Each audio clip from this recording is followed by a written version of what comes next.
இன்றைக்கி தேசிய முற்போக்கு திராவிட கழகம் சார்பாக இன்றைக்கி பல்வேறு நிகழ்ச்சி புதுக்கோட்டை மாவட்டத்தில் நடந்துகிட்டு காலையிலேருந்து எங்கள் கட்சிக்காரங்க எங்களோட இல்ல திருவிழா மாதிரி 2 காதணி விழா அப்புறம் தண்ணீர் பந்தல் இன்றைக்கி நாங்கள் திறந்துருக்கோம். எங்கள் மாவட்ட செயலர் கார்த்திகேயன் தலைமையில் இன்றைக்கி வந்து எல்லா இடத்துலையும் வந்துட்டுருந்தோம். இன்றைக்கி பல்வேறு இடத்துல கொடியேற்றிருக்கோம் புதுக்கோட்டையில். அதனால் இளைஞரணி செயலாளரை முதல் பதவி ஏற்று இன்றைக்கி புதுக்கோட்டைக்கு வந்திருக்கேன். சாயந்தரம் அதே மாதிரி இங்கே பொதுக்கூட்டம் இருக்குது, அதையும் அட்டன் பண்ணுறேன். 2005 கேப்டன் மதுரை மாநாட்டுக்கு பிறகு 2007 ஒரு பொதுக்கூட்டம் புதுக்கோட்டையில் அறிவித்தார். அந்த மாதிரி ஒரு சென்டிமெண்ட்டாக இதை நான் பார்க்குறேன். எனக்கு பதவி கிடச்சோன்னே முறையாக புதுக்கோட்டை வரதும் ஒரு சென்டிமெண்ட்டாக இதை பார்க்குறேன். தேமுதிக 2.0 அப்படின்னு நான் சொல்லியிருந்தேன். அது ஒரு தொடக்கமாக புதுக்கோட்டையிலேருந்து ஆரம்பிக்கிறோம் நான் சொல்லிக்கிறேன். பொள்ளாச்சி சம்பளத்தில் தீர்ப்பு அது எங்களோட பொதுச்செயல் அந்நியார் அதுக்கான அறிக்கையை கொடுத்துருக்காங்க. அது மிக சிறப்பான சரியான தீர்ப்பு. அதே நாங்கள் தொண்டர்களாகவும் நிறுவனம் எல்லாருமே அதை கிடைக்கும். 2026 கண்டிப்பாக தேமுதிகவோட நிலைப்பாடு வந்து உயரும். கண்டிப்பாக எங்கள் கட்சி சார்பாக பல்வேறு பேர் கோட்டைக்குள்ளே போய் மக்கள் பிரச்சனைக்காக பேசுவாங்க சட்டசபையில். 2011 எப்படி கேப்டனோட பல்வேறு எம்எல்ஏ போனாங்களோ அதே மாதிரி 2026 எங்கள் அந்நியார் தலைமையில் பல்வேறு நிர்வாகிகள் கோட்டைக்குள்ளே போவாங்க. பாராளுமன்ற தேர்தலில் 7 விடுமுறையில் இருந்தீங்க.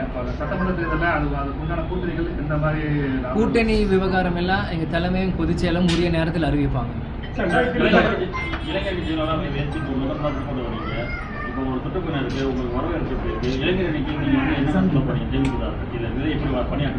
உங்களோட வரவேற்பு நான் எப்பயுமே சொல்கிறது தான். விஜயகாந்த் மகன் என்பதே மிகப்பெரிய ஒரு பொறுப்பு, அதுவே மிகப்பெரிய பதவி. அது மக்கள் வந்து எனக்கு ஒவ்வொரு ஊர்லேயும் எனக்கு ஆரவாரமாக அவங்களோட வரவேற்பு எனக்கு கொடுக்குறாங்க. இன்றைக்கி தேமுதிக இளைஞரணி செயலில் வரும்போது இன்னமும் அது கூடுதல் பலத்தையும் மக்களோட எதிர்பார்ப்பை பூர்த்தி தான் செஞ்சுட்டு வருது. நிச்சயம் மக்களோட பூர்த்தியை நான் சரி செய்வேன். அதே மாதிரி இன்றைக்கி பல்வேறு கட்சிகள் இருக்காங்க. இன்றைக்கி எல்லா இடத்துலையும் இளைஞர்கள் இருக்காங்க. கேப்டன் வந்து வீட்டுக்கு வீடு ரேஷன் கொடுக்க வரும்னு 20 வருஷத்துக்கு முன்னாடியே சொன்னார். ஆனால் இன்றைக்கி பார்த்தீங்கன்னா பல்வேறு மாநிலம் அதை வந்து செஞ்சிட்ருக்காங்க. அதே போல் கேப்டனோட கொள்கைகள் இன்னும் பல்வேறு விஷயங்கள் இருக்குது. அதோட சார்பாக இளைஞர்கள் நாங்கள் இன்றைக்கி தேமுதிக சார்பாக அது மக்களுக்கு கொண்டு சேரணும். பல லட்சம் இளைஞர்கள் இன்றைக்கி தேமுதிக நோக்கி என்னை நம்பி வரணும். கண்டிப்பாக புதிய தமிழகம் தேமுதிகவால் உருவாக்கப்படும் இடத்துல நான் சொல்லிக்கிறேன். சார், 2026 தேர்தலுக்கு திமுக, அதிமுக உள்ள பல்வேறு கட்சிகள் வந்து தேர்தல் பணி ஆரம்பித்தாங்க. தேமுதிக இது என்னது? இது தேர்தல் பணி தானே. இது எங்களோட 234 தொகுதி பொறுப்பால் அறிவிக்கிறோன்னு நாங்கள் சொல்லியிருந்தோம். அதே மாதிரி எங்கள் செயற்குழு பொதுக்குழு இப்போ கூட்டியிருக்கோம். ஒவ்வொரு ஊரும் சுற்றுப்பயணம் வரும்னு சொல்லியிருக்கு. ஜனவரி 9 கடலூரில் மாநாடுன்னு அறிவிச்சிட்டோம். எங்களோட வேலைகளை நாங்கள் பார்த்துட்டு தான் இருக்கோம். இப்போ கூட எல்லா அணிகள் மீட்டிங்கில் தினந்தோறும் கட்சி ஆஃபீஸில் நடந்துகிட்ருக்கு அந்நியார் தலைமையில். எங்களோட வேலைகள் நாங்கள் செஞ்சிட்ருக்கோம். எங்கள் தேமுதிக பலத்தை அடுத்த 1 வருஷம் நாங்கள் பலம் பண்ணிகிட்ருக்கோம். நிச்சயம் கூட்டணி குறித்து உரிய நேரத்தில் உங்கள் அறிவிப்பு வரும். அதான் சொல்கிறேன், உரிய நேரத்தில் கூட்டணியை பற்றி நாங்கள் சொல்லுவோம். எந்த கட்சியாக இருந்தாலும் சொல்லுவோம். பேசியிருக்கேன், அவரும் எனிமி இல்லையே. கூட்டணி சம்பந்தமாக பேசியிருக்கீங்களா? இல்லைங்க, நாங்கள் அவருக்கு முதல் குரு பூஜை அழைக்கும் போது விஜயனை நான் பார்த்துருக்கேன். அதே மாதிரி கோட் படத்துக்கு வரும்போது அவரை நான் பார்த்தேன். அதே முதல் முறையில் அவரை நான் சந்தித்தது. இந்த மாதிரி ஒரு சாதாரண தடுப்பான கூட்டணி விஷயங்கள்லாம் நாங்கள் எதுவும் பேசுறதில்லை.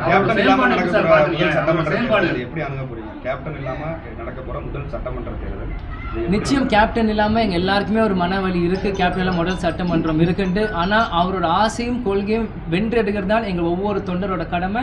நிச்சயமாக வரப்போகிற 2026 எங்கள் அப்பாவோட ஆசை என்னமோ அதை ஜெயிச்சு அவரோட இருக்க கேப்டன் ஆலயத்தில் நாங்கள் அவர் பொறுப்பாதல் நாங்கள் விஜயோட செயல்பாடுகள் எப்படி இருக்கு? ஏற்கனவே அவர் அரசியல் வரதுக்கு முன்னாடி நீங்கள் அரசியல் வந்தீங்க. 2 பேருமே இளைஞர்கள், அவருடைய செயல்பாடுகள் எப்படி இருக்கு? எனக்கு 33, அண்ணனுக்கு 50. அதனால் என்னை ஒப்பிடாதீங்க. அவர் என்னோட சீனியர். இல்லை, நான் சொல்லி உங்கள் கேள்விக்கு நான் பதில் சொல்கிறேன். அவர் என்னோட சீனியர். அவரே எனக்கு முதல்ல சொல்லும் போது எனக்கு நீங்கள் அரசியல் சீனியர் அவரே சொல்லியிருக்கு. அதை நான் பெருமையாக ஏற்றுக்கிறேன். அண்ணனுக்கு நான் ரொம்ப மரியாதை நான் செலுத்துகிறேன். ஆனால் அனுபவம் சினிமாவில் பொறுத்த வரைக்கும் அண்ணன் என்னோட பெரிய ஆள், அவருக்கு அனுபவம் ஜாஸ்தி. இந்த சூழ்நிலையில் இன்றைக்கி அவரோட கட்சி ஆரம்பித்து அவர் பின்னாடி பல லட்சம் இளைஞர்கள் இன்றைக்கி இருக்காங்க. அது அவரோட பலம். 20 வருஷம் முன்னாடி கேப்டன் பின்னாடி பல லட்சம் இளைஞர்கள், அது தேமுதிகவோட பலம். இன்றைக்கு விஜய் பிரபலம் நாங்கள் வரும்போது எங்களோட நிலைப்பாடு என்ன, எங்களோட விஷயங்கள் என்னவோ அதை நாங்கள் அதை எப்படியாவது கஷ்டப்பட்டு அது அப்பா என்ன செஞ்சாரோ அதை நான் கொண்டு வரோம். நாங்கள் ஆசைப்படுறோம். ஆட்சி சாதனைகள் எப்படி திமுகவோட 4 ஆண்டு ஆட்சி இல்லை, நிறையும் இருக்குது, குறையும் இருக்குது. எல்லாமே சூப்பர்னு சொல்லணும், எல்லோரும் வேஸ்ட்டுன்னு சொல்ல முடியாது. அதை மக்கள் தான் அடுத்த தேர்தலில் முடிவு பண்ணும். அது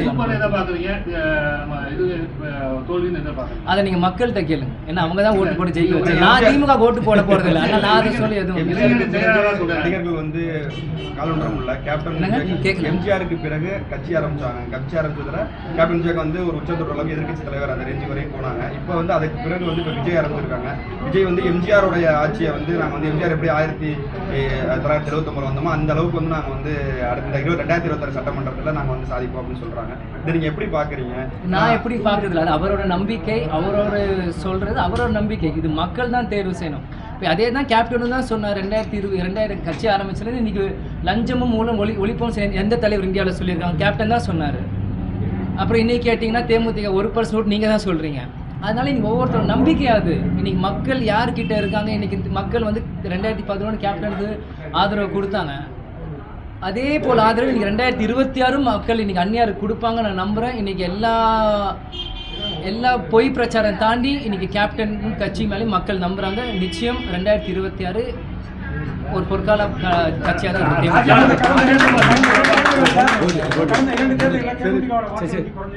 யார் சொன்னா?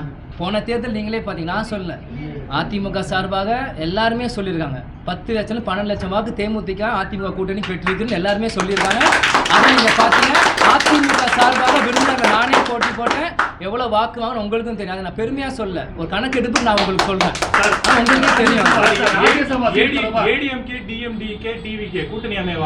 அது தலைமையே இப்போ ஏடிஎம்கேன்றது பெரிய கட்சி. அப்போ இந்த கேள்வி நீ அங்கே கேட்கணும். இன்னைக்கு வெற்றி வாய்ப்பு பார்த்தீங்கன்னா எல்லா கட்சியும் ஒரு பக்கம் இணையும் போது அது டிவிக்கு ஏடிஎம்கே டிஎம்டிகே இல்லை, இருக்கிற எல்லா கட்சியும் ஒரு பக்கமாக சேர்ந்து கூட்டணி இணையும் யாராக இருந்தாலும் வெற்றி வாய்ப்பு பெருசாக தான் இருக்கும்.